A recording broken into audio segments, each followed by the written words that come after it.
사도행전 20장 1절에서 12절 말씀. 소요가 그침에 바울은 제자들을 불러 권한 후에 작별하고 떠나 마게도냐로 가니라.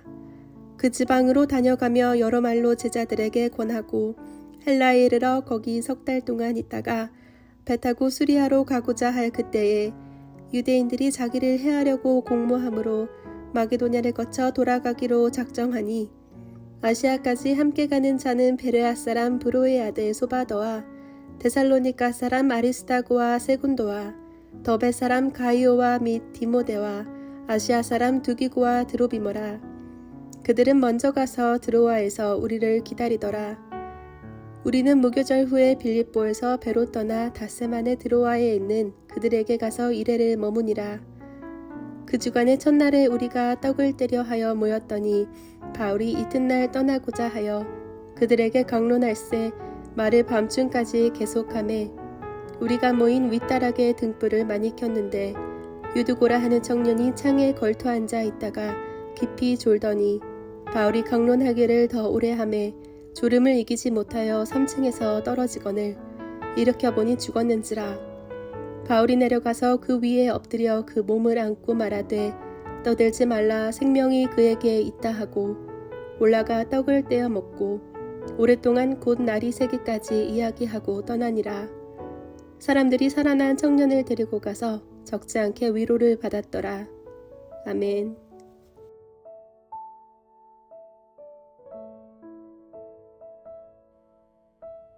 함께 기도하겠습니다.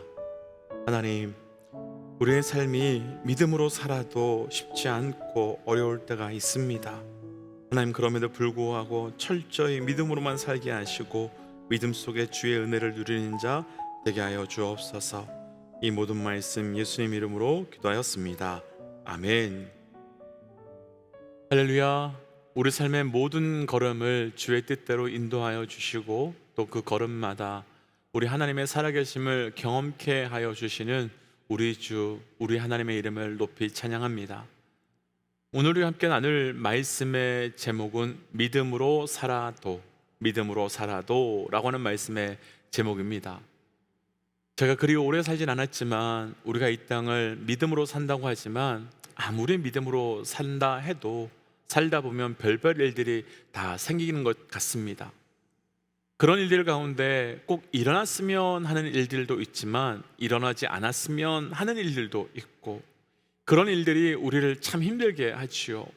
그런데 이상한 것은 일어나지 않았으면 하는 일들은 이상하리 많지 꼭 일어나는 것 같고 일어났으면 하는 일들은 그렇게 우리에게 자주 일어나지 않는 것 같습니다.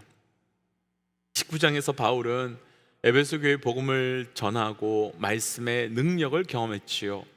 말씀의 사건을 통해 이제 로마로 가겠다고 로마로 가라는 하나님의 꿈을 꾸게 되었습니다. 그럼 그 다음 펼쳐져야 하는 장면은 거침없이 믿음으로 그 하나님의 꿈이 이루어지고 하나님의 역사로 펼쳐져야 될 것 같은데 계속해서 생각하지 못한 문제가 심각하게 생깁니다. 말씀의 능력을 경험하고 하나님의 꿈을 꾸고 그렇게 믿음으로 살아가는데도 생각하지 못했던 일들이 계속 생기게 됩니다. 오늘은 믿음의 사람임에도 불구하고 살다 보면 생기는 그런 어려움의 문제들을 함께 묵상하면서 그러나 그 안에 있는 하나님의 섭리 그리고 그때 우리가 어떻게 믿음으로 나아가야 되는가를 함께 좀 묵상해 보려고 합니다. 먼저 도전하기는 우리 삶이 끝까지 믿음으로 걸어가는 그 영적 귀한 삶이 되시기를 주의 이름으로 도전합니다. 믿음으로 살아도 먼저 우리 본문 1절인데요. 함께 1절 읽겠습니다. 소요가 그침에 바울은 제자들을 불러 고난 후에 작별하고 떠나 마게도니아로 가니라. 아멘. 바울이 소요가 끝난 이후에 에베소에서 마게도니아로 떠나게 되었습니다. 어제 말씀에서 우리가 나누었지만 바울이 에베소에 더 있으려고 한 이유가 있었었지요. 바울이 있던 그 당시 그 복음의 문이 활짝 열렸기 때문에 조금만 더 하면 에베소에 더 큰 부흥을 경험할 수 있을 것 같았기 때문이었고 또 다른 이유는 에베소의 복음을 반대하고 대적하는 사람들이 너무 많아서 바울이 성도들과 교회를 보호하기 위해서 에베소에 더 있으려고 했었습니다. 그런 그럼 그때 바울은 어떤 생각을 했을지요? 바울의 그런 생각은 정말 괜찮은 생각인지요? 맞지요? 괜찮은 생각입니다. 좋은 생각입니다. 어제 나누었던 것처럼 바울의 입장에선 편하게 떠날 수 있었음에도 불구하고 더 헌신했기 때문이지요. 그런데 그렇게 헌신을 했을 때 어떤 일이 생겼습니까? 소동 때문에 에베소에 더 있지 못하고 바울은 떠나게 됩니다. 다시 이 내용을 간단하게 정리해 본다면 이 사건 때문에 에베소에 더 있을 수 있는 길이 막혔고, 그래서 바울은 억지로 떠날 수밖에 없게 된 겁니다. 바울은 그 에베소에 복음 전하고 말씀 전하고 싶었는데, 그래서 더 있고 싶었는데 이 일이 있어서 떠날 수밖에 없었던 겁니다. 오늘 말씀에 나누고 싶은 첫 번째, 믿음으로 살아도 아무리 좋은 이유, 아무리 좋은 꾼, 아무리 좋은 목적이 있다 하더라도 믿음으로 살다 보면 우리의 삶이 막힐 때가 있다는 것입니다. 믿음으로 살아도 우리가 원하는 대로 길이 열리지 않을 때가 있다는 겁니다. 믿음으로 살아도 우리의 길이 깨어질 때가 있다는 겁니다. 사실 에베소에 더 있겠다는데 그 바울의 그 길을 막는 사건이 일어나는 건 참 이해가 안 되는 사건이지요. 바울이 에베소에 남는다는 건 나쁜 짓을 하고 싶어서가 아닙니다. 죄 짓고 싶어서가 아니라 복음을 더 전하고 싶고 믿음의 사람들을 보호하고 세워주고 싶었기 때문인데 그 길이 막혔으니 얼마나 어렵겠습니까? 우리는 때때로 우리 인생에서 잘 되고 있는 그때, 너무나도 잘 풀리고 있는 그때 그 무엇 혹은 아무 문제 없이 잘 진행되고 있는 것이 갑자기 무너지고 막혀져 버리면 하나님께서 날 막으셨어, 하나님께서 나를 깨트리셨어 라고 하는 말을 하곤 하지요. 그러나 그렇지 않습니다. 하나님께서는 우리 인생을 막지 않습니다. 하나님은 우리를 막는 분이 아니십니다. 이 부분을 2주 전 토요일 새벽에 나누었던 말씀으로 다시 한번 좀 정리해 보고 싶다면, 이때 우리가 구분해야 될 것은 좋은 것과 하나님의 것, 좋은 뜻과 하나님의 뜻, 좋은 일과 하나님의 일을 구별해야 된다는 겁니다. 이건 같을 수도 있지만 같지 않을 수도 있습니다. 바울이 에베소에서 복음을 전하고 믿음의 사람들을 보호하려고 한 것은 좋은 것이고 괜찮은 것입니다. 분명합니다. 그러나 아무리 좋아 보이고 훌륭해 보여도 하나님이 막으셨다면, 하나님이 깨트리셨다면 하나님의 뜻은 아닌 거지요. 우리가 믿음으로 산다는 것은요, 좋은 뜻, 좋은 것, 좋은 길로 가는 것이 아닙니다. 우리가 믿음으로 산다는 것은 하나님의 뜻, 하나님의 것, 하나님의 길로 살아감을 선택한다는 것을 이야기하는 겁니다. 우리가 잘 아는 아브라함의 이야기를 좀 해보고 싶은데요, 하나님께서는 아브라함에게 아들을 주겠다고 75세에 약속하셨지요. 그런데 10년이 지났음에도 불구하고 하나님께서는 아브라함에게 아들을 주지 않으셨지요. 그러니까 하나님께서 믿음으로 살아가는 아브라함의 태를 막으신 거예요. 10년 동안 믿음으로 살면 열어주시는 게 맞을 것 같은데, 믿음으로 살면 주시는 게 맞을 것 같은데 막으셨습니다. 그때 아내 사라가 좋은 아이디어를 내지요. 자기가 데리고 있었던 몸종 하가를 통해서 아들을 낳자라고 말한 겁니다. 그때 아브라함은 사라의 방법이 너무 좋은 방법이니까 그대로 했고 이스마엘을 낳게 되었습니다. 그런데 하나님께서는 어떻게 하셨습니까? 이스마엘을 쫓아내도록 하셨지요. 이유가 있습니다. 왜냐하면 하나님의 방법이 아니라 사람의 방법이었기 때문이며, 하나님의 뜻이 아니라 사람의 뜻이었기 때문입니다. 우리가 믿음으로 살아가면, 믿음으로 살아도요 우리가 막힐 때가 있습니다.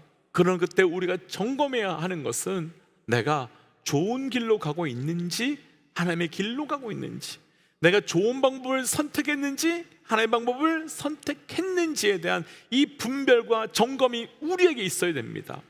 그리고 우리는 막히는 그곳에서 좋은 것을 포기하고 힘들어도 어렵다 하더라도 하나님의 것을 선택하는 자리로 나아가야 되는 거지요. 혹시 우리 가운데 재정에서, 관계에서, 건강에서, 가정에서 앞뒤 전후좌우가 꽉 막혀서 내 의지와 상관없이 갑자기 막힌 분들이 계시다면, 그 하나님의 막으심을 오해하시면 안 됩니다. 우리의 막힘은 하나님께서 우리를 막으시는 건 우리를 넘어뜨리기 위함이 아니라, 우리를 깨뜨리기 위함이 아니라 우리 가운데 하나님의 뜻이 이루어지도록 하긴 것이 목적이며, 우리를 포기케 하는 것이 아니라 하나님의 길이 우리를 통해 만들어지게 하시는 것이 목적이기 때문입니다. 그래서 우리가 믿음으로 살아도 막힐 때 좋은 곳을 선택할지 하나님의 것을 선택하고 결정할지 나아가야 되는 그때라면 우리 모두가 좋은 곳을 뛰어넘어 하나님의 것을 선택할 수 있는 주의 백성 되시기를 주의 이름으로 도전합니다. 두 번째, 믿음으로 살아도 우리 1절부터 3절까지 말씀을 좀 길지만 함께 좀 읽어보죠. 1절부터 3절이에요. 소요가 그침에 바울은 제자들을 불러 고난 후에 작별하고 떠나 마게도냐로 가니라. 그 지방으로 다녀가며 여러 말로 제자들에게 권하고 헬라에 이르러 거기 석 달 동안 있다가 배 타고 수리아로 가고자 할 때에 유대인들이 자기를 해하려고 공모함으로 마게도냐를 거쳐 돌아가기로 작정하니. 아멘. 어제 말씀에서 바울은 자신이 에베소에 있다가 예루살렘으로 갔고 그리고 로마로 갈 것이라고 말합니다. 그런데 오늘 말씀에서는요, 조금 이상한 코스로 바울이 이렇게 움직여가는 것을 볼 수 있는데요, 한번 제가 보여드린 지도와 함께 좀 말씀 보시면 1절 말씀에서는 에베소에 있던 바울이 마게도냐로 갔고, 그리고 마게도냐에서 헬라로 갔다가 거기서 배를 타고 수리아 안디옥으로 돌아가려고 했는데 유대인들이 배에서 바울을 죽이려고 하는 음모를 발견하고 바울은 다시 걸어서 왔던 길을 돌아서 마게도냐를 지나서 드로아까지 왔다는 말씀이 방금 읽었던 말씀입니다. 사실 말씀은 짧은데요, 엄청난 거리를 움직인 겁니다.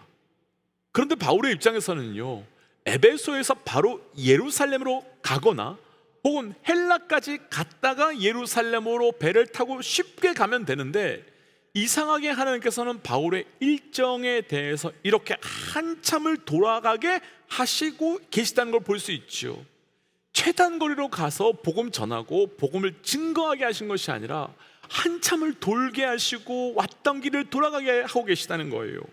왜 그러셨을까요? 먼저 결론부터 나누죠. 오늘 말씀 나누고 싶은 두 번째, 아무리 우리 삶 가운데서요 하나님의 말씀을 능력을 경험하고 하나님의 꿈을 꾸어도 믿음으로 살아도요, 우리 삶에서 때로는 왔던 길을 되돌아가거나 한참을 돌아가거나 생각했던 것보다 더 많은 것을 써야 될 때가 있다는 겁니다.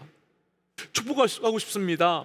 한참을 돌아가는 길 가운데서 지치거나 포기하지 마십시오. 다시 돌이켜 나아가는 길 가운데서 포기하지 마십시오. 그럼 왜 하나님께서는 바울을 그렇게도 한참을 돌아가게 하시고 또 왔던 길을 다시 되돌이게 하실까요? 바울의 입장에서는 이렇게 되면 하루라도 빨리 로마로 가고 싶은데 얼마나 시간이 낭비되며 또 에너지가 낭비되는 거겠습니까? 우리도 살다 보면 시간 낭비, 재정 낭비, 에너지 낭비라 생각될 정도로 한참을 돌아가고 했던 일을 또 하고 쓸데없이 하는 것처럼 느껴지는 일이 있을 때가 있지요. 왜 그럴까요? 이유가 있습니다. 하나님께서 우리의 삶을 그렇게 펼쳐가시는 이유가 있습니다. 이스라엘 백성들은요, 출애굽해서 가나안 땅까지 가는데 약 40년의 시간이 걸렸습니다. 그런데 이스라엘 백성이요, 애굽 땅에서 나와서 바로 가나안 길이 이 위에 있기 때문에 바로 간 것이 아니라 홍해를 건너서 이 밑에 있는 시내산에 내려왔다가 다시 광야를 지나 가나안 땅으로 올라가게 됐지요. 아시겠지만 애굽이 여기 있으면 가나안은 이쯤 있고요, 이런 위치면 바로 이렇게 가게 하는 것이 가장 좋을 것 같은데 하나님께서는 가나안 땅에 바로 들어가게 하시는 이 직진 코스가 아니라 시내산에서 내려와서 한참을 돌아서 이렇게 가는 코스로 이끄셨다는 거예요. 왜 그러셨을까? 많은 분들이요, 그리스도인의 삶에 대해서 이야기할 때 중요한 것은 속도보다 방향이라고 말씀하시지요. 맞습니다. 아무리 빨리 가도요, 방향이 맞지 않으면 아무 소용이 없기에 그 말씀 맞지요. 그러나 속도보다 방향이 중요하지만 방향보다 중요한 것이 있는데 바로 순서라는 겁니다. 하나님께서 이스라엘 백성들을요 그렇게 홍해를 건너고 시내산까지 내려오게 하셔서 그곳에서 십계명을 받고 이후 40년 가까이 그렇게 가나안 광야에서 시간을 보내게 하신 이후에 가나안 땅에 들어가게 하신 이유가 있습니다. 애굽의 종되었던 이스라엘 백성에게 그 종의 습성을 다 버리고 하나님을 예배하는 하나님의 백성, 하나님의 예배자로 만들기 위한 순서가 필요했기 때문입니다. 오늘 말씀에서요 하나님은 바울을 마게도냐에서 돌아가게 하신 이유가 있습니다. 1절과 2절 말씀에 반복되는 단어가 하나 있는데요, 곤하다라는 단어입니다. 이 곤하다라는 단어가요 헬라어로는 파라칼레오라는 단어를 쓰는데요, 이 뜻이 뭐냐면 위로하다, 격려하다, 함께하다 이런 뜻이에요. 정리하면 지금까지 왔던 길을 굳이 다시 돌아가게 하신 이유는, 그렇게 돌게 하신 이유는 지금은 예루살렘으로 빨리 가고 로마로 속히 가야 되는 순서가 아니고, 지금 순서는 마게도냐와 아시아 성도들을 위로하며 그들을 살리기 위한 순서이기 때문에 바울의 위로가 필요한 사람들을 위해서 나아가는 순서였기 때문에 돌고 되돌아가도록 하신 겁니다. 우리는 왜 했던 것 다시 해야 하고, 우리는 왜 이렇게 이미 지나온 것을 또다시 가야 하고, 왜 이렇게 시간과 재정과 에너지를 낭비해야 되느냐라고 할 수 있지요. 어떤 분은 시험에 계속 떨어질 수 있고, 어떤 분은 재정을 계속 부어서 쓰고 수 있는 분도 있고, 어떤 분은 반복되어서 동일한 사람들과 관계에서 계속 어려움이 생길 수 있습니다. 그러나 그것은 우리 삶에 필요한 하나님의 순서이기 때문입니다. 그래서 중요한 것은 하나님의 순서와 우리의 순서를 맞추는 것이 중요한 것입니다. 하나님의 순서와 우리 순서를 맞추는 것이 정말 중요한 것입니다. 부자 청년에게 예수님께서는 나를 따라오라 라고 하셨지만, 부자 청년은 자기가 부자였기 때문에 예수님을 따라가지 못했습니다. 부자 청년이 예수님을 따르기 위해서 제일 먼저 걸린 것은, 제일 먼저 첫 번째로 생각한 것은 나의 재물을 포기하는 것이었기 때문입니다. 그러나 예수님이 부자 청년에게 제일 먼저 요청한 것은 재산을 버리라가 아니라 나를 따르라가 먼저였습니다. 왜냐하면 따르는 것을 먼저 순서에 두면 따라가다 보면 포기하고 내려놓을 수밖에 없기 때문입니다. 그런데 부자 청년의 순서와 예수님께서 말씀하신 순서가 달랐던 겁니다. 그러니까 반응할 수 없었지요. 아주 구체적으로 우리에게 한번 좀 이야기해 본다면, 우리에게 순서는 먼저 하나님께 반응하는 겁니다. 내가 지금 그것을 포기하고 내려놓고 하나님께 반응하는 것이 아니라 하나님께 반응하면 우리가 포기하게 되는 겁니다. 그래서 축복하기는 우리 삶을 향한 하나님의 순서를 잘 분별하고 그 순서에 온전히 반응하시길, 그리고 그것이 바로 우리의 믿음의 걸음으로 나아가시기를 주의 이름으로 도전합니다. 그래서 이 시간 이렇게 기도하고 싶습니다.